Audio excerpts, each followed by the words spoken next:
everybody. This is our first episode in this new podcast, and I'm Caroline. And I'm Donna. And we're so excited for everybody to join us in our new venture. And we hope that you enjoy getting to know about us from our little corner of the world here in Kuwait. And so what does that mean, our little corner? Well, let's tell a little bit about ourselves first. Donna, you go ahead. Okay.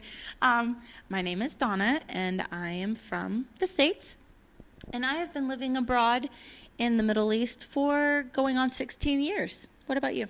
I am Caroline. I'm also from the U.S., and I have been coming here for about 24 years and living here permanently for the past 12 years. All right. And just a little bit about this podcast. We hope something. That's good. We have a lot of hopes and dreams. Okay. And you're going to learn about a few of them right here on this podcast. That's right. And don't expect it to be perfectly polished, because it's not going to be, and that's not who we are. Okay. One of our goals is, for doing this podcast, is to share a positive and a more truthful point of view on our lives, our travels, our experiences, and also to make a platform for others, such as yourselves out there, yes, y'all who are listening, to do the same as well. And as the podcast progresses, just like more organically, you're going to get to know more about us and our stories, our backgrounds, educations, etc. But we want this to be natural. There are no pretenses here. This is all just us. Exactly. So one thing that we will give you a little bit of an idea about, we recently, actually just 2 days ago, we did a little experiment ourselves. We went to the sensory deprivation, the float tanks. Yes. Yeah. So they just opened up here in Kuwait, as most of y'all are probably familiar with it. It's very common or very popular in the States and Europe, and it's been around for a while. But we recently were lucky enough to be able to try it. They just opened up a soft launch here in Kuwait. Yes. And tell us about it a little bit. Well, I looked into it because we were talking about it, and when I found it online, you had been looking at it in the summer to go to, but then I was telling you that I had sort of a negative impression about it, first of all, because I was thinking from what I remembered of it, and then when I looked it up, it was like, yes, it did come to the U.S. like in the 80s when there was some sort of kind of like psychological kind of movie that came out. And so that was the first time that it popped up in the U.S. And then there was like controversy because that was in the heyday, like when AIDS was really coming out, all the information about AIDS and also all the misinformation about it was that you could catch it from water. So it didn't catch on that well in the U.S. because people suddenly got paranoid about it. So there were some negative connotations in my mind about trying it at first.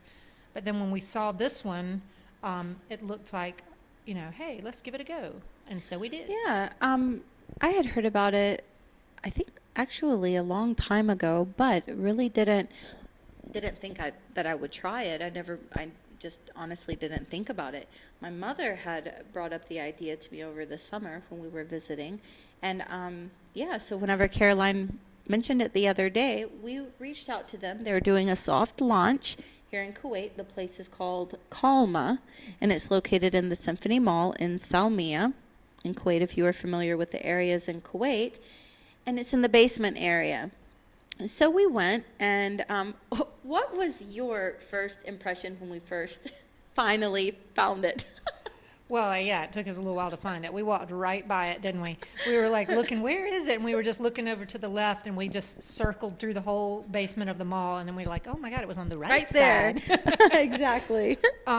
But it was chill. Like we went in, and I felt like it was pretty chill. Although the guy was like, you guys are loud. I was wondering at the beginning why he was almost whispering when he was speaking to us, like, welcome. It was like, okay, does he have something wrong with his voice? But yeah. He was modeling how he wanted us to talk. Exactly. Yeah, he very nicely was telling us to shush. But I did think the atmosphere overall, it kind of walking in kind of felt like you were going into a spa type. Yes, exactly. Type Yes. entrance, right? They had the little pitchers of water with the berries in it. It Oh, was yeah. cute. It was Yeah. it was cute. Yeah. Now, once we actually got inside, what was your impression? I did find that the rooms, they were nice. They were equipped with everything you needed, except for, A bathroom. that's right. That was odd. That was definitely odd. And it was a bit odd when he said if you needed to go number one, You could use the shower use in your the room. shower. That was odd. But I will say this on a positive note toward them. They are taking, what would you say? They're taking recommendations. They do want your feedback. Suggestions on how Right? they could be better. But it Yeah. was extremely clean. Yes. It was very well appointed, I Yes. thought. I think there were four private rooms, Yes. four with the 4 float pods. Mm-hmm. He did say, because this is Kuwait, he did say that they schedule like 1 hour for females, 1 hour for males, not because of anything weird, except for that there's only one bathroom in the middle of those 4 pods. So Right. if you had to get up and hop out of there, really quickly, take a little break, you wouldn't necessarily want to bump into a guy when you're in your towel. Right. No. Makes sense. Yeah. But I would say my initial, whenever I first got into the pod, it felt very nice. I didn't have any issue turning off the light and immediately going into my flotation session. But I know that some people can be a little bit, what would you say? Nervous about it? Nervous about it, yeah. Yeah. Initially for me, it was nice they played a recording of like the ocean waves and seagulls and very naturistic, I guess you could say. But once the music or the track went off, and then you're just laying there in the dark. Well, I think people that I have spoken to about it, even including my family, have been like, "Oh my God," because they all know me. I'm not a big ocean person. Like, I can appreciate the ocean, but I just like to see it. Like, I don't want to be in it. So they were like, "Oh my God, Caroline, I can't believe that you did that." But I think there's a misunderstanding. You feel like you're going to be in there and you're going to be claustrophobic, or you're going to be like in dark water and it's kind of, spooky what's in that water. But it wasn't like that at all. Like, I didn't feel any kind of phobic type response. When you get in there, you kind of just, it has so much Epsom salt in the water that it's very hard to sit down to put your bottom on the bottom of the float tank. You just Put your float- bottom on the bottom. You just pop right back on up. Yes. So, and it was not like scary when you close the top, because it's not like close, click, I can't get back out. Right. You could just very easily like touch that top and it would just pop back open. Right. So it didn't make me, and that's a big deal, because I would be the one who would be afraid, if anybody.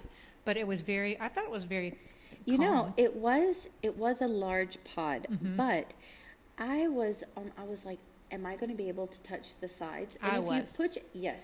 And if you put your arms or stretch them out, you can touch both sides with your Right. arms stretched out. Right. And you only need to go a little bit. I mean, it is built for someone who is taller. Like I But guess I an touched the end, athlete. because I'm fairly tall. Yeah. So, but I could touch, like my toe You could so touch you could the. touch. So yeah. you didn't feel like you were like closed in and claustrophobic. No, sort no, of, or- no. I didn't feel like that. My general impression overall, it was a nice experience, but I guess you could say, and this is totally just me, I did get a bit bored. Yeah. I did. Yeah. And I've also read some reviews as well from different people, stateside and or just in general blogs where people have tried it, and I have read that your mind starts wandering, and even though the guy did say that the first experience, sometimes people can have, an And it off takes some experience. It takes like more getting sessions. acclimated Right. to it. Right. But for me, like, I enjoyed it, but I don't know that I would necessarily want to pay to go for many sessions. right, Like, it felt really comfortable and everything, but it's kind of like I kind of feel like I could get I could kind of replicate that feeling in the bathtub, maybe. Yes. Like, yes. Yes, I did get out early, and I actually got out of the pod a few times. I got very hot, and I opened the lid to get some air in Yeah, it because was I was feeling a stuffy. little bit Yeah. stuffy. It Right. was stuffy. Right.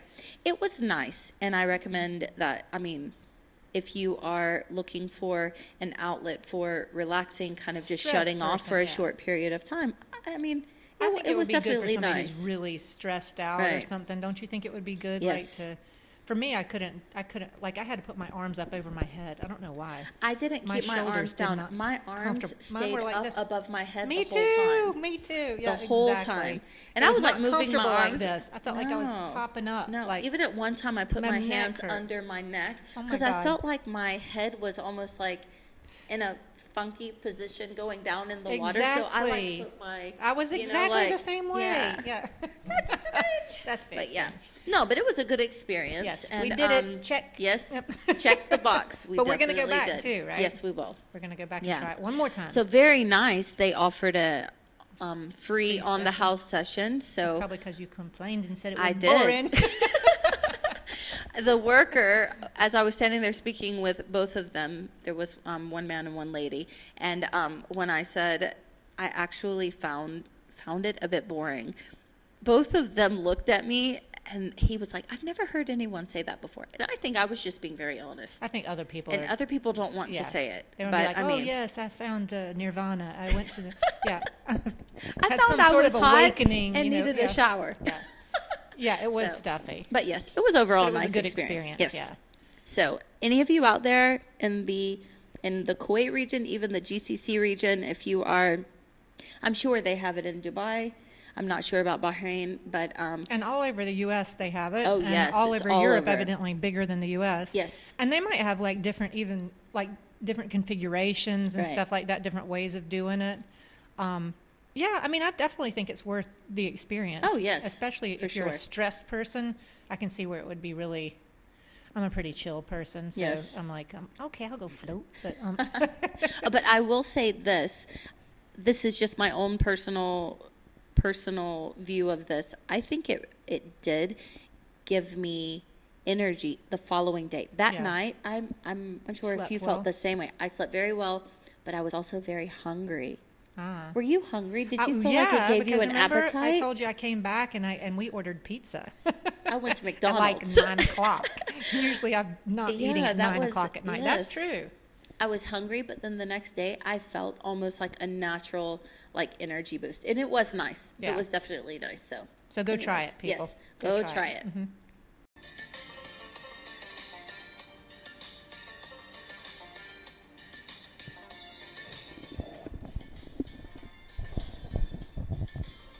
Okay. So what we did was we just talked a little bit about a new experience that we've had here in Kuwait. But that is a new experience, and Kuwait over the years has changed an awful lot. Wouldn't you say so, Donna? Definitely. Like, remember when you first came? Tell us something about that. Oh my goodness. Well, I remember that it wasn't how I had imagined it to be. But in a positive way, though. Just, I guess, from my friends and different people giving me their own opinion on what they thought that I would encounter and what I would see, and basically that comes from TV and movies and like Right. that. But when I arrived, I was surprised at how modern it was, even compared to my own city that I came from. My hometown, I felt like Kuwait was even more high tech, more modern. I Right. mean, what do you Well, think? When I came in 1995, I didn't have that much to go on. Like, I had been living in Boston, so I had been around people from other places. But from where my hometown is in the South, people just don't have that much interaction with people from the Middle East, especially at that time. Right.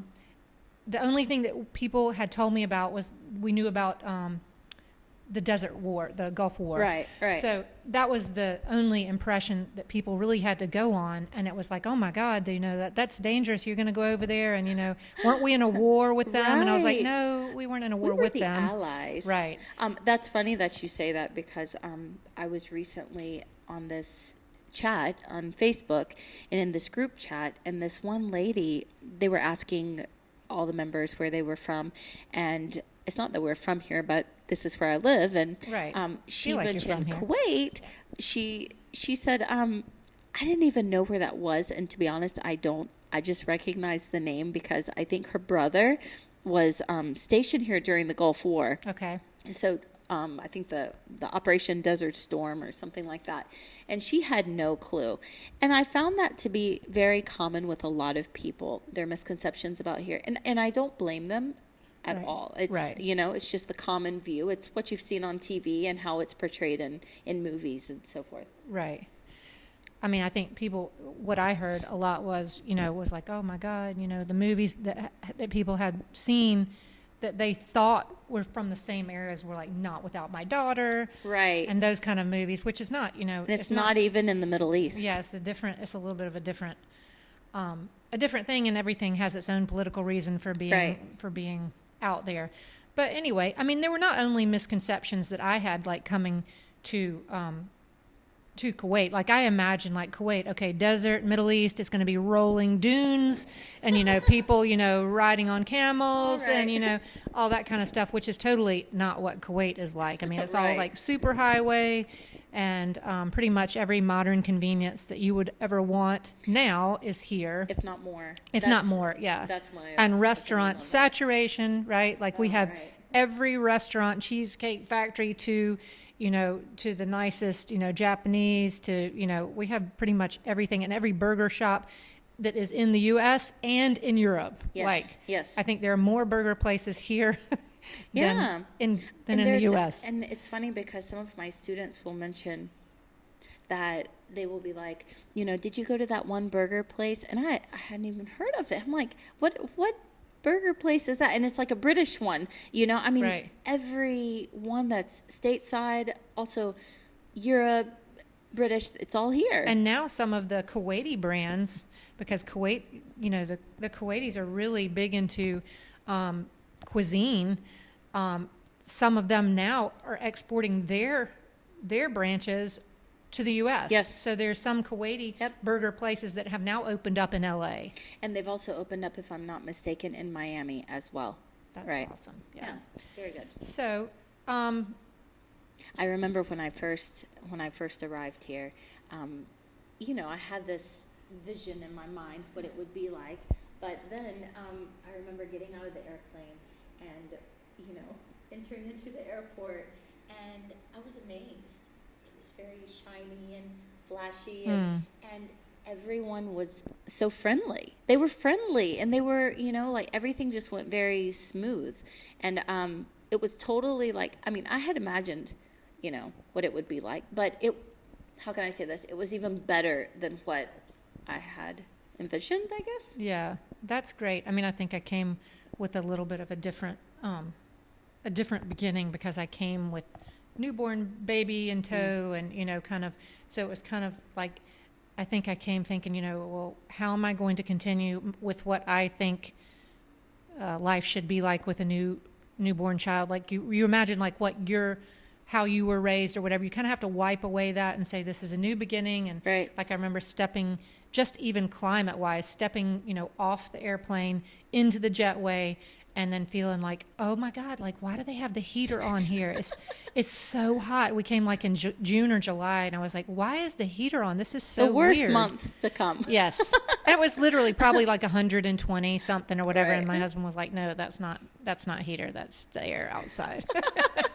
I do know, though, that once you exit the airport and you get to that little part where all the taxis are and they're picking up people, Yeah. that's when the heat Hits slaps you. you in the face. Yeah. And it's like, a little bit of a the rude exhaust. awakening. Oh, yes, yes. But people deal, and people were just like, I mean, like, this is You a acclimate to nighttime it, for place. sure, yeah. Yeah, I mean, that was one of the things that was really different from me was like everybody was out and about doing things with the families and stuff like that at night. Right. So, the people kind of chilling during the day in the summer now. So people who weren't working or whatever, people were kind of chilling during the day or taking siesta or whatever. But then at night, everybody was out, going to the little rides and stuff, taking their families out. So that was kind of exciting for me. But it was totally, different from what I had heard and the misconceptions that I had heard. But also I noticed that there were misconceptions on, the people's part here about Americans. Yes. Because at that time it was like people had in their mind, although I think like Dynasty in Dallas was and I would say maybe 80s. Westerners in general, Yeah. right? But they think of Americans as being like JR and the people like, from the 80s show. Was it 80s? Yeah. The 80s Dallas. shows of Dallas and Dynasty, so they all thought Americans were going to be like that, big cars and big flashy life or whatever. So, but things have changed. Oh my goodness. Because so many Kuwaitis go off to college and so many people from other countries come here for work. And, it's a global world now. Everything's connected. That's true. And it's not just Kuwait. So, our view is because we live here and we've been here for so many years. So, it's easy for us to discuss that. But, it's also that way for, millions of people around the world. Whether you're military and, your husband or wife is being stationed overseas and you're going to Guam or you're going to Japan or you're going to someplace in Europe or, or university student, Going East off, Coast, leaving or you're home. from a small town in the Dakotas and then Yeah. you're going to LA for the university. Right. That's still like a big culture shock. So that's what, I think that what we're hoping to do with this podcast is just sort of open up a forum for one thing, of like, and to share our experiences that are also connected to other people's experiences around the world. Now, not everybody has moved to like Kuwait, but everybody has had a similar experience of like, what are my expectations or what are the images in my mind of what this experience is going to be like versus when it actually happens. Right. And I think that like if we could open up a doorway just to talking about like how are we all connected? How are we all the same? I think we've seen that, right? With all of our travels, places that we've been, and not that I'm like, 180 days around the world or whatever, but that we see that, the more that you run into people that you had thought were, oh my God, these people are so different. They're not like, that you find that people are pretty much the same all around the world. That even goes for people that move from like small towns to big cities or vice versa. People that decide they want to get away from the city life and they want to move to the countryside, Right. What is it that you had, the ideas you thought that it would be like, and then whenever you get there, it's something completely different. Exactly. So we would love to hear from you. Yes. Please, if any of you would like to write in and share your story or your experience, your firsthand experience or someone that you know of, please do share it with us and write in and you can tell us your story. Our email is desertcoffeechats@gmail.com. That's DESERTCOFFEECHATS@gmail.com. Yeah, we'd like to hear what your stories are. It doesn't have to be exactly like what we're talking about, but again, just what was something that you've experienced that maybe was totally different than you thought it was going to be. We don't want to just hear our voice, but we'd like to share, the whole thing with the world.